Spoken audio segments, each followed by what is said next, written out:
آج میں ایک ایسے شخص کا واقعہ سناتا ہوں جو اپنے دور کا بہت بڑا عالم اور عابد و زاہد تھا. کیسا عالم تھا کہ اس کو اسم اعظم کا علم تھا, اپنی جگہ پر بیٹھتا تھا اور اپنی روحانیت سے عرش اعظم کو دیکھ لیتا تھا. اب آپ سوچیں ایسا کہاں ملے گا. مستجاب الدعوات تھا, اس کی دعائیں بڑی قبول ہوتی تھی, اس کے بہت سارے شاگرد بھی تھے. اب کیا ہوا, حضرت موسیٰ علیہ السلام کا دور آیا, قوم جبارین سے جہاد کرنے کے لیے بنی اسرائیل کے لشکر روانہ ہوئے. تو اس شخص کا نام کیا تھا؟ بلعم بن باعورہ. ٹھیک ہے, قرآن میں اس کا واقعہ موجود ہے. اتنا نیک آدمی, اتنا مقبول آدمی. اب بلعم بن باعورہ کے پاس اس کی قوم گھبرائی ہوئی آئی اور کہا کہ حضرت موسیٰ علیہ السلام ایک بہت بڑا طاقتور لشکر لے کر ہم پر حملہ آور ہو رہے ہیں اور وہ چاہتے ہیں کہ ہماری زمینوں سے نکال کر یہ زمینیں جو ہے وہ بنی اسرائیل کو دے دیں. آپ مستجاب الدعوات ہیں, آپ حضرت موسیٰ علیہ السلام کے لیے ایسی بد دعا کر دیں کہ وہ شکست کھا کر واپس چلے جائیں. اب یہ کانپ گیا, اس کو معلوم تو تھا کہ وہ اللہ کے نبی ہیں. تو وہ کہتا ہے تمہارا برا ہو خدا کی پناہ, تم جانتے ہو کس کے بارے میں بات کر رہے ہو؟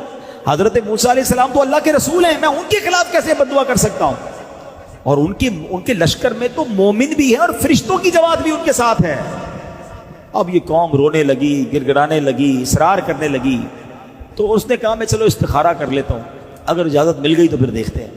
استخارہ کیا تو استخارے میں بھی بد دعا کی اجازت نہ آئی.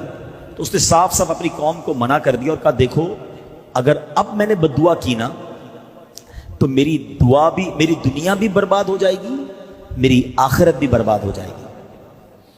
اس کے بعد اس کی قوم نے کیا کیا, پلان بی, بڑے تحائف, مہنگے مہنگے تحائف, پیسے لے کر بڑے گراں قدر بڑے چیزیں لے کر اس کے پاس گئے اور کہا کہ یہ سارے تحفے آپ رکھ لیں, بس آپ دعا کر دیں. اب حب مال کی محبت یہ آنکھوں پر ایسا پردہ ڈال دیتی ہے کہ جب پیسہ سامنے نظر آتا ہے بندے کو دنیا کی چیزیں نظر آتی ہیں. اب آپ سوچیں کہ یہ شخص, اسے معلوم ہے کہ وہ اللہ کے نبی ہیں, مگر جب اتنے پیسے, اتنا مال, اتنے جواہرات سامنے آئے تو اس کی آنکھوں پر پردہ پڑ گیا, لالچ کا بھوت سوار ہو گیا اور وہ مال کے جال میں پھنس گیا. اپنی گدھی پر سوار ہو کر پہاڑ کی طرف جانے لگا. راستے میں بار بار وہ گدھی رک جاتی, مڑ جاتی, آگے نہ چلتی. یہ اسے مارتا رہا, آگے بڑھاتا رہا, وہ آگے بڑھتی نہیں تھی. اس کو بھی گویا پتا چل گیا تھا یہ کیا کرنے جا رہا ہے. اب اللہ کریم نے اس جانور کو بولنے کی طاقت دی اور وہ جانور پتہ ہے اس کو بلعم بن باعورہ کو, یعنی ایک انڈیکیشن بھی دیا گیا اسے, ایک آخری وارننگ بھی دی گئی کہ اس جانور نے کہا اے بلعم بن باعورہ تو کدھر جا رہا ہے؟ میرے آگے فرشتے کھڑے ہیں, میرا راستہ روک رہے ہیں, میرا منہ دھکیل رہے ہیں پیچھے کی طرف.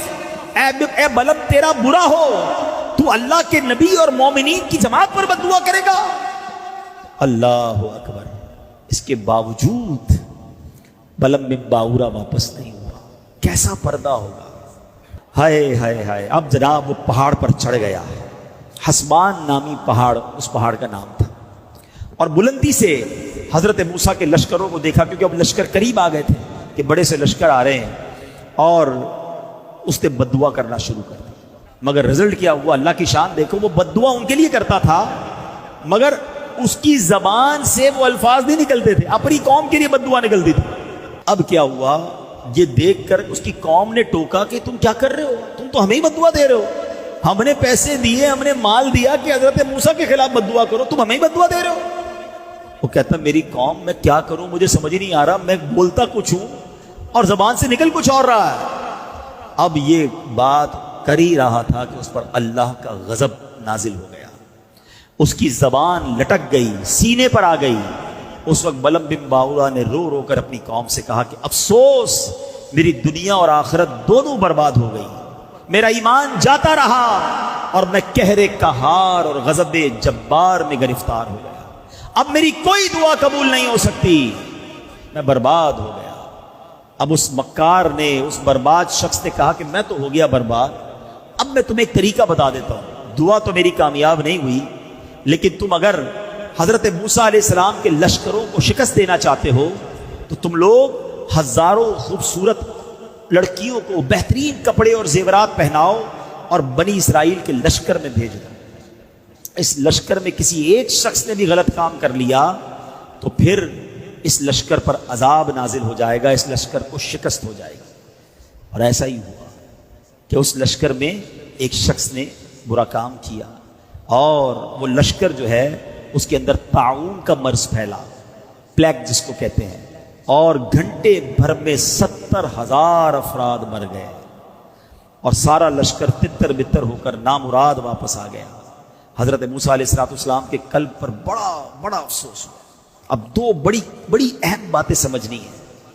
مال کی لالچ انسان کو کہاں لے جا سکتی ہے؟ مال کی محبت دل میں ایسی مت داخل ہونے دینا کہ جب آنکھوں پر پردہ آ جائے تو بندہ بہت سارے حرام کام کر جاتا ہے۔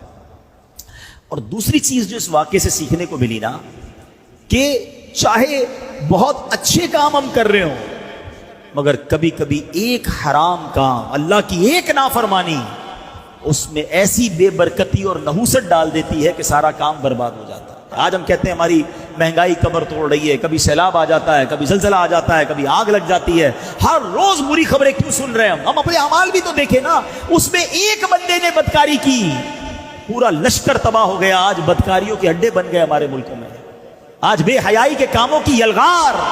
آج بتایا جاتا ہے کہ شراب نوجوان ایسے پی رہا ہے جیسے کولڈ ڈرنک پی جاتی ہے، تو پھر ہم کس بات کا انتظار کر رہے ہیں؟